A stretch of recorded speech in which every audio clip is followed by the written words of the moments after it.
Информационният център Европа Директно Сливане е част от Европейската информационна система Европа Директно. Центъра подпомага и помага гражданите да научават повече за Европейския съюз, за европейските институции, за политиките на Европейския съюз, да знаят повече за историята и нещо не по-малко важно, да научават какво предстои в бъдеще, какви са перспективите. Вече не е нов участник Европа Директно Сливен в обществения живот на града и на региона, мога да кажа. Толкова неща се свършиха, имаме резултатите, идвали сме при вас безброй пъти. Кажете сега какво предстои. Ние приключваме един 5-годишен период от нашето съществуване. Приключваме и проекта Европа Директно. От следващата година нататък започва нова фаза на съществуването на мрежата Европа Директно в Европа като цяло.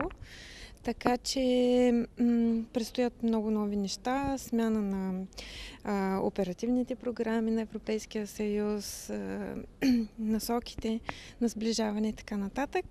Нашия център, разбира се, ще продължи в посоката, в която е работил до сега, да насочва гражданите на Сливен на региона какви са техните права, предвижение, работа, обучение, стажове в Европейския съюз, което считаме, че е много важно, особено сега, когато се отвориха границите.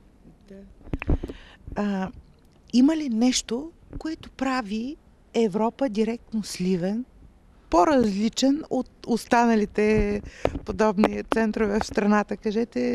Разкажете за нещо такова. Аз мисля, че нашия център се различава най-вече с това, първо, че работи с други организации, които са в цялата област, най-вече читалища, библиотеки и кметства.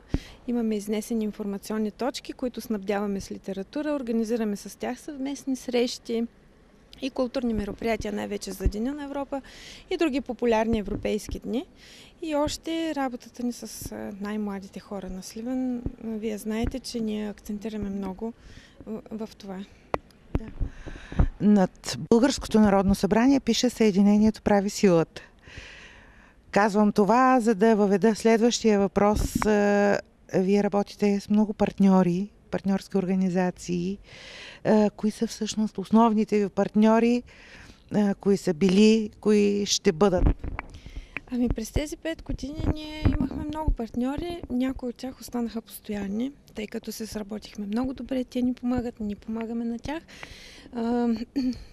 Най-добрите ни партньори, с които прекарахме тези 5 години, това са Младежкия дом в Сливен, детските градини, ще спомена Детство, Детски рай и Еделвай, с които правиме малките звездички на Европа, Деня на земята.